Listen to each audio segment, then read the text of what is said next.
తీసుకెళ్ళడానికి వచ్చిన మీడియా మిత్రులకు కూడా నమస్కారాలు. సో ముందుగా నా గురించి నేను ఇంట్రడ్యూస్ చేసుకుంటే, నా పేరు సింధు. నేను బేసిక్లీ గ్రూప్స్కి ప్రిపేర్ అవుతూ ఉంటాను. అదే క్రమంలో నేను గ్రూప్ 1, గ్రూప్ 2 ఇవన్నీ రాయడం జరిగింది.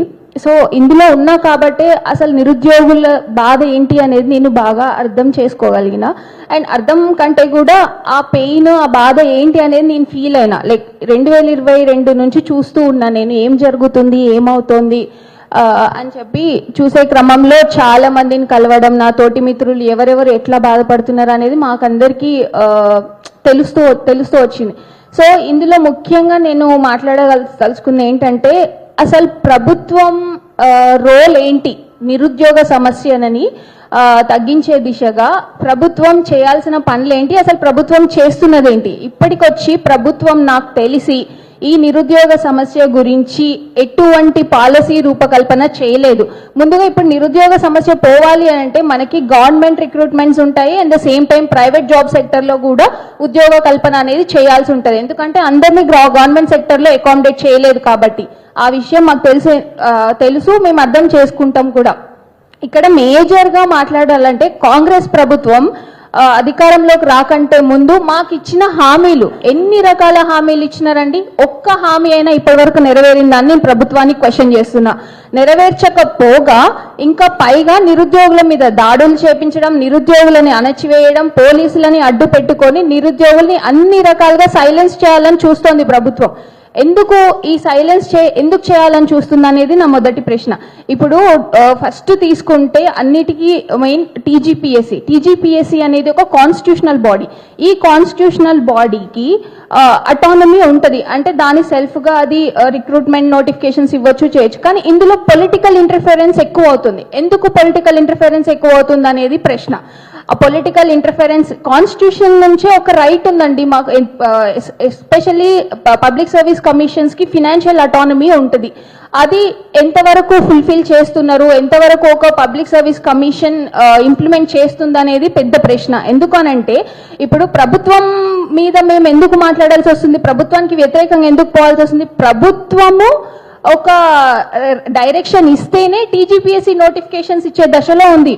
కానీ టీజీపీఎస్సీ అనేది అటానమిక్ కదా. అట్లాంటి దానికి ప్రభుత్వం నుంచి డైరెక్షన్స్ ఎందుకు రావాలి? ఎందుకంటే అక్కడ ఫినాన్షియల్ రెస్పాన్సిబిలిటీస్ అన్ని ప్రభుత్వం టేక్ కేర్ చేస్తుంది. ఫినాన్షియల్ ఏవైతే ఉంటుందో అదంతా ఫినాన్షియల్ ఫండ్స్ రిలీజ్ చేయాల్సింది ప్రభుత్వం. సో అక్కడ ఎందుకు డిలే చేస్తుంది ప్రభుత్వం? ఫినాన్షియల్ అటానమీ ఉన్నప్పుడు డైరెక్ట్ ప్రభుత్వానికి సంబంధం లేకుండా జరగాల్సిన రిక్రూట్మెంట్ జరిపించవచ్చు, కానీ ఆ వేలో వెళ్ళట్లేదు. సో ఇక్కడ చాలా ఇదే పెద్ద సమస్యగా కనిపిస్తుంది నాకైతే. ఇక్కడ విఠల్ అన్న గారు ఉన్నారు, అన్నకి ఇంకా బాగా తెలుసు, నాకు పెద్ద తెలియకపోవచ్చు. ఇదొకటి మేజర్ ప్రాబ్లం. ఇంకొకటి టీజీపీఎస్సీలో సరే నోటిఫికేషన్స్ ఎర్లియర్ గా కొన్ని నోటిఫికేషన్స్ ని రిక్రూట్ చేశారు. అది బీఆర్ఎస్ గవర్నమెంట్ లో వచ్చిన నోటిఫికేషన్స్ ని కాంగ్రెస్ కంప్లీట్ చేస్తూ వచ్చింది. అది complete in the sense only appointment orders ఇచ్చింది. దాంట్లో ఎన్ని ఎగ్జామ్స్ కి ట్రాన్స్పరెన్సీ ప్రాబ్లమ్స్ ఉన్నాయండి? ఒక్క ఎగ్జామ్ అయినా ట్రాన్స్పరెంట్ గా కండక్ట్ చేశారా అనేది పెద్ద క్వశ్చన్. ఆల్రెడీ ఏదైతే టీజీపీఎస్సీ కమిషన్ ఉందో దాంట్లో జరగాల్సిన తప్పులన్నీ జరిగినాక కూడా అది ఇప్పుడున్న కాంగ్రెస్ పెద్దలకి తెలిసి కూడా దాన్ని ప్రక్షాళన చేశాము అని చెప్పారు, కానీ అది కంప్లీట్ ప్రక్షాళన జరగలేదు. దాంట్లో ఓన్లీ చైర్మన్ ని, మెంబర్స్ ని మార్చినంత మాత్రాన ప్రక్షాళన అవుతుందా? ఇది అందరూ ఆలోచించాల్సిన విషయం.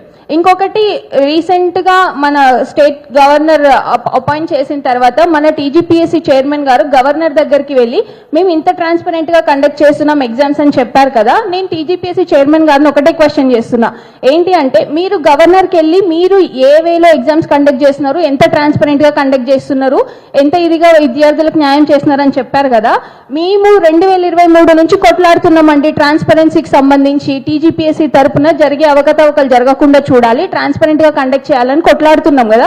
మరి విద్యార్థులకు ఎందుకు మీరు ఏ రకమైన చర్యలు తీసుకుంటున్నారని విద్యార్థులకు ఎందుకు చెప్పడం లేదు? చెప్పాల్సిన బాధ్యత టీజీపీఎస్సీకి ఉంటుందా లేదా అనేది కూడా ఒకసారి ఆలోచించాలి. ఖచ్చితంగా ఉంటుంది. ఎందుకు అనంటే అది సాఫీగా జరిగినప్పుడు ఎవరు క్వశ్చన్ చెయ్యరు, ఎలాంటి అవకతవకలకి తావుండనప్పుడు ఎవరికి అనుమానం ఉండదు, అందరూ కాన్ఫిడెంట్ గా ఎగ్జామ్స్ రాస్తారు. కానీ ఇక్కడ అలా జరగలేదు. జరగాల్సిన తప్పులన్నీ జరిగినాయి కాబట్టి ఖచ్చితంగా వాళ్ళు ట్రాన్స్పరెన్సీ మెయింటైన్ చేయడానికి తీసుకుంటున్న మెజర్స్ ఏంటి అనేది విద్యార్థులకు చెప్పాల్సిన బాధ్యత ఖచ్చితంగా ఉంటుంది. కానీ అది చెప్పకుండా ఓన్లీ గవర్నర్కి చెప్పారు, అది మంచి విషయం, మేము దాన్ని తప్పు పట్టడం లేదు. సేమ్ టైం మాకు కూడా అంతే ఇంపార్టెన్స్ ఉండాలి కదా, అంతే ఇదిగా మాకు ఎక్స్ప్లెయిన్ చేయాలి కదా, అది చేయలేదు. కాబట్టి చైర్మన్ గానే నేను అడుగుతున్నా, అసలు మీరు ట్రాన్స్పరెన్సీకి సంబంధించి ఎటువంటి మెషర్స్ తీసుకుంటున్నారు, అది విద్యార్థులకి చెప్పాలి మీరు. అది ప్రభుత్వం కూడా రెస్పాన్సిబిలిటీ తీసుకొని అన్ని రకాలుగా మాకు ఆ ఇన్ఫర్మేషన్ వచ్చేలాగా చేయాలి. ఇంకొకటి, రీసెంట్ గా ఏపీ ఇప్పుడు జాబ్ క్యాలెండర్ అనేసి ఒక హామీ ఉందండి, జాబ్ క్యాలెండర్ ఇస్తాము అని చెప్పినారు. ఓకే, నమ్మినాం. వచ్చిన తర్వాత ఏమైంది, ఆగస్టు 2024లో జాబ్ క్యాలెండర్ ఖాళీ ఒక పేపర్ మీద ప్రింట్ తీసి ఇదే జాబ్ క్యాలెండర్ అంటే అసలు ఎవరిని ఫోన్స్ చేయడానికి చూస్తుంది ప్రభుత్వం కానీ ప్రభుత్వంలో ఉన్న పెద్దలు కానీ అంత ఈజీగా నమ్మబలుకుతున్నారు. ఎందుకు? ఇప్పుడు సరిపోని అట్లయినా అసెంబ్లీలో ఇంట్రడ్యూస్ చేసిండ్రు, మరి దాని ప్రకారంగా ఒక్క నోటిఫికేషన్ అన్న విడుదల చేసిందా ప్రభుత్వం?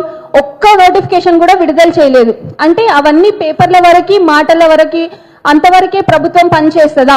ప్రభుత్వం అంటే అడ్మినిస్ట్రేషన్ చేస్తున్నప్పుడు ఎవరెవరైతే బ్యాక్వర్డ్ సెక్షన్స్ ఉన్నారో పీపుల్, వాళ్ళందరినీ ముందుకు తీసుకురావడానికి ఏం చేయాలనేది చూడాలి. కానీ ఇక్కడ ఇన్ని లక్షల మంది నిరుద్యోగులు ఉన్నారు. అసలు తెలంగాణలో 5గురిలో 1 జాబ్లెస్ ఉన్నారు ఈ రోజు రీసెంట్ స్టాటిస్టిక్స్ ప్రకారం. అంటే తెలంగాణ యువత ఎంత వెనుకబడిపోతుందనేది ఆలోచించాలి. యువతకి కావాల్సిన ఇన్ఫ్రాస్ట్రక్చర్ కానీ, స్కిల్స్ కానీ, వీటికి సంబంధించి ప్రభుత్వం ఏం చేస్తుంది అనేది చెప్పాలి. అన్నిటికీ మించి అసెంబ్లీలో నిరుద్యోగ అంశం మీద చర్చ ఎందుకు తీసుకురావట్లేదు? ఎంతసేపు ప్రతిపక్షాలు ముందుకొచ్చి మీ నిరుద్యోగ అంశం మీద మాట్లాడాలన్నా కానీ ప్రభుత్వ పెద్దలు ఎందుకు దాన్ని దాటవేస్తున్నారు? ఇదే ముఖ్యమంత్రి గారు ప్రమాణ స్వీకారం చేసిన చెప్పింది కూడా ఒకటే మాట, నిరుద్యోగుల వల్ల మేము ప్రభుత్వంలోకి వచ్చామని చెప్పినప్పుడు ఆ చిత్తశుద్ధి ఇప్పుడు రేవంత్ రెడ్డి గారికి ఎందుకు లేదని నేను క్వశ్చన్ చేస్తున్నా. ఇదే ప్రెస్ క్లబ్కి వచ్చి రేవంత్ రెడ్డి గారు చాలా హామీలు ఇచ్చారు, చాలా మాటలు చెప్పారు. ఆ రోజు అవసరం అయిన స్టూడెంట్స్, ఆ రోజు మీ వెనకాల నడవాలనుకున్న స్టూడెంట్స్ కి హామీలు ఇచ్చారు కదా, మరి ఈ రోజు వాళ్ళని ఎట్లా మర్చిపోయారు మీరు? ఇది ఎంత దారుణమైన మోసం అనంటే ఎవరికి కూడా ఇట్లాంటి మోసం జరగొద్దని నేను కోరుకుంటా అండి. ఎందుకంటే ఇందులో ఎస్పెషల్ గా గవర్నమెంట్ ఎగ్జామ్స్ కి ప్రిపేర్ అయ్యే వాళ్ళలో మెజారిటీ అంతా వచ్చి రూరల్ బ్యాక్గ్రౌండ్ నుంచి ఉంటారు. రూరల్ బ్యాక్గ్రౌండ్ నుంచి ఉన్న వాళ్ళలో నేను అబ్జర్వ్ చేసిందంటే, నేను పర్సనల్ గా కొన్ని లైబ్రరీస్ కి వెళ్ళి తిరిగి వాళ్ళతో మాట్లాడి తెలుసుకున్న విషయాలు ఏంటంటే, నేను ఒకటే క్వశ్చన్ చేసే వాళ్ళని, మీరు ఎందుకు ఇన్ని సంవత్సరాలు గవర్నమెంట్ కాంపిటేటివ్ ఎగ్జామ్స్ కి చదువుతున్నారు, ప్రైవేట్ ఫీల్డ్ లో కూడా ఇంతే ఇదిగా జీతాలు వచ్చేవి ఉంటాయి, మీరు అటెందుకు అడుగు వేయట్లేదు అని అడిగినప్పుడు మాకు అసలు ప్రైవేట్ సెక్టర్లోకి ఎట్లా ఎంటర్ అవ్వాలనేది మాకు తెలీదు. అంటే బేసిక్ ఇంగ్లీష్ స్కిల్స్ కూడా లేవు. సో అట్లాంటి స్కిల్స్ డెవలప్ చేయాల్సిన బాధ్యత ఖచ్చితంగా ప్రభుత్వానిదే. కానీ దానికి సంబంధించి ఎట్లాంటి పాలసీ ఎందుకు రూపకల్పన చేయట్లేదు అనేది పెద్ద క్వశ్చన్. సో ఇప్పుడు నేను ఇవన్నీ చెప్పడానికి ఒకే ఒక కారణం ఏంటంటే, ఇక్కడ పెద్దలు ఉన్నారు కాబట్టి వీళ్ళందరూ ఈ వేదికగా దీని గురించి ఆలోచన చేసి వాళ్ళ నుంచి ప్రభుత్వానికి చెప్తారు అన్న ఉద్దేశంతోనే చెప్తున్నాను సార్. ఇవన్నీ నేను నా కళ్ళతో చూసినవి, వాళ్ళ నుంచి తెలుసుకున్న విషయాలే. సో ఇన్ని రకాలుగా నష్టపోతున్నారు. ఇంకొకటి ఏంటంటే, సరే గవర్నమెంట్ రిక్రూట్మెంట్ ఎట్లా జరుగుతుంది ఏంటి అనేది ఇక్కడ ఉన్న అందరికీ తెలుసు, నేను కొన్ని చెప్పాను. రకరకాల జీవోల వల్ల ఎట్లా నష్టపోయారు అనేది ఇంకా నా మిగతా మిత్రులు కూడా చెప్తారు. ఇంకా ప్రైవేట్ సెక్టర్కి వస్తే గ్లోబల్ సమ్మిట్ కండక్ట్ చేశారు రీసెంట్గా. అక్కడ ఒక రిప్రజెంటేటివ్ డిఫెన్స్ సెక్టర్ రిప్రజెంటేటివ్స్ వీళ్ళు మాట్లాడుతున్నప్పుడు ఒక క్వశ్చన్ రేస్ చేశారు. మేము ఇక్కడ ఇన్వెస్ట్మెంట్స్ పెట్టడానికి రెడీ ఉన్నాం, కానీ మీ తెలంగాణ నుంచి, మీ తెలంగాణలో ఉన్న యూత్కి మాకు కావాల్సిన స్కిల్ సెట్ ఉందా అని వాళ్ళు క్వశ్చన్ చేశారు. సో మేము ఇన్వెస్ట్మెంట్స్ పెట్టాలంటే మాకు తగిన స్కిల్ సెట్ ఇక్కడ అవైలబిలిటీ ఉండాలి, ఇక్కడ ఉండాలి కదా అన్నప్పుడు ప్రభుత్వం ఏం ఆన్సర్ చేయలేని సిచ్యువేషన్. ఎందుకు అనంటే ప్రభుత్వం అప్ స్కిల్ చేయడానికి, రీస్కిల్ చేయడానికి ఇష్టపడట్లేదు. ఈ రూరల్ బ్యాక్గ్రౌండ్ లో ఉన్న పీపుల్ కి వాళ్ళకున్న ఫినాన్షియల్ క్రైసిస్ వల్ల కొంచెం ముందుకొచ్చి డేర్ చేసి రిస్క్ చేసే స్కోప్ లేకుండా పోతుంది వాళ్ళకి. అట్లాంటి వాళ్ళని ఆదుకోవాల్సిన బాధ్యత ప్రభుత్వానిదే. కాబట్టి సో ఇట్లాంటి మెజర్స్ అన్ని తీసుకొని, ఇవన్నీ దయచేసి మీరందరూ నోట్ చేసుకొని ప్రభుత్వ పెద్దలకు తీసుకెళ్తే బాగుంటుందన్న ఉద్దేశంతో చెప్పాను. సో ఇట్లా ప్రైవేట్ సెక్టర్లో ఇట్లా ఏమన్నా అంటే 2047 తెలంగాణ రైజింగ్ అనేసి అంటారు. $3 trillion ఎకానమీ చేస్తామంటే అసలు యువతనే పట్టించుకున్నప్పుడు నీ $3 trillion ఎకానమీ ఎట్లా అవుతుంది? ఇది ఫండమెంటల్ క్వశ్చన్. 2047కి విజన్ బోర్డు పెట్టడం కాదు, అసలు ప్రస్తుతంగా ఉన్న 5 సంవత్సరాలలో నువ్వు ఎంతమంది యువతకి ఉద్యోగ రూపకల్పన చేయగలుగుతావు అనేది చెప్పండి. ఇప్పుడు ఏపీలో చూసుకుంటే రీసెంట్ గా కౌశల్య అని చెప్పి ఒక పోర్టల్ స్టార్ట్ చేశారు. అందులో అందరూ ఎన్రోల్ చేసుకోగలుగుతారు. చేసుకొని నాకున్న స్కిల్ సెట్ ఏంటి, నేను ఏ పని బాగా చేయగలుగుతా, ఏ కంపెనీ ఎట్లాంటి జాబ్ కి నేను ఎలిజిబుల్ ఉంటా అనేది డీటెయిల్స్ అన్ని అందులో ఉన్నాయి. సో అప్పుడు కంపెనీస్ డైరెక్ట్ గా పోర్టల్కి వచ్చి వాళ్ళకి కావాల్సిన స్కిల్ సెట్ ని పిక్ చేసుకునే ఛాన్స్ ఉంటుంది. అట్లాంటి మెజర్స్ కూడా మన దగ్గర ఇనిషియేటివ్ తీసుకోవడానికి ప్రభుత్వ పెద్దలు రెడీగా లేరు. శ్రీధర్ బాబు ఏమన్నా అంటే మేము ఇన్ని లక్షల కోట్లు తెచ్చినాం, అన్ని లక్షల కోట్లు తెచ్చినాం దావోస్ నుంచి అని చెప్పారు కదా. నేను అడుగుతున్నా అండి, ఒక్క ₹1 పెట్టి ఒక కంపెనీ తెలంగాణలో ఎస్టాబ్లిష్ అయ్యిందా కాంగ్రెస్ ప్రభుత్వంలోకి వచ్చాక? అయిన తర్వాత దాంట్లో ఎంతమంది తెలంగాణ యువతకి మీరు ఉద్యోగాలు కల్పించారనేది చెప్పాలి. ఓన్లీ మీరు కౌన్సిల్లో అసెంబ్లీలో మాట్లాడడం కాదు, అవన్నీ పబ్లిక్ డొమైన్ లో పెట్టండి. పబ్లిక్ డొమైన్ లో పెడితే కదా మాలాంటి వాళ్ళకి తెలుస్తుంది. మీరు పబ్లిక్ డొమైన్ లో పెట్టకుండా మీ వరకు మీరే పెట్టుకుంటే మాకు ఎట్లా తెలుస్తుంది? అవన్నీ జస్ట్ మాటల్లాగానే అయిపోతున్నాయి. అవి మాటలే, అది చేతల్లో ఎక్కడ మాకు కనిపించట్లేదు.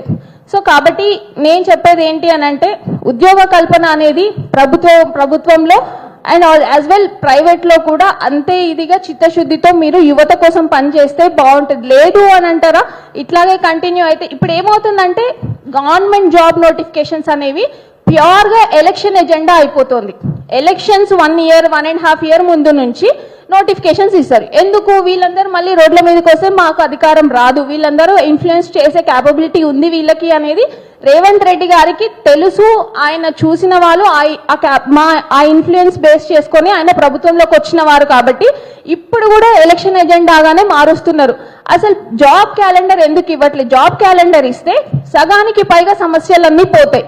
జాబ్ క్యాలెండర్ వల్ల ఈ ఇయర్ కాకపోతే నెక్స్ట్ ఇయర్ వస్తుంది నోటిఫికేషన్, చదువుకుంటాము అనే కాన్ఫిడెన్స్ మాలో ఉంటుంది. కానీ ఇప్పుడు ఏమన్నా అంటే ఏ ఎలక్షన్ అయితే నోటిఫికేషన్ ఉంటుందో దానికంటే ముందు త్వరలో ఎస్ఐ కానిస్టేబుల్ నోటిఫికేషన్, త్వరలో ఈ నోటిఫికేషన్, త్వరలో ఆ నోటిఫికేషన్. ఇంకా ఎన్ని రోజులు త్వరలోని కాలం గడుపుతారు నాకు అర్థం కాదు. ఇంకా ఇట్లనే కాలం గడుపుకుంటూ ఎలక్షన్ వరకు తీసుకెళ్తారు, అది తెలుసు. కానీ ఈసారి మాత్రం నిరుద్యోగులు మీరు ఎలక్షన్ ఎజెండాగా పెట్టుకుంటే ఉద్యోగాలు లేకపోయినా పర్వాలేదు, కానీ కాంగ్రెస్ మళ్ళీ తెలంగాణలో రాకూడదు అనే ఉద్దేశంతో ప్రతి ఒక్కరు పుస్తకాలు పక్కన పెట్టి రావడానికి సిద్ధంగా ఉన్నారు. సో దయచేసి ఒక రిక్వెస్ట్, ఇవన్నీ అంశాలని ఒక కమిటీ లాగా వేసి ఆ కమిటీలో డిస్కషన్ పెట్టి ఎట్లా అయితే యువతకి న్యాయం జరుగుతుందనే దిశగా ఆలోచించి అడుగులు వేయాలని నేను ప్రభుత్వాన్ని కోరుతున్నా. నాకు ఈ అవకాశం ఇచ్చిన పెద్దలందరికీ థ్యాంక్ యూ. అమ్మ సింధు. ఎందుకంటే ప్రభుత్వ ఉద్యోగాలే కాదు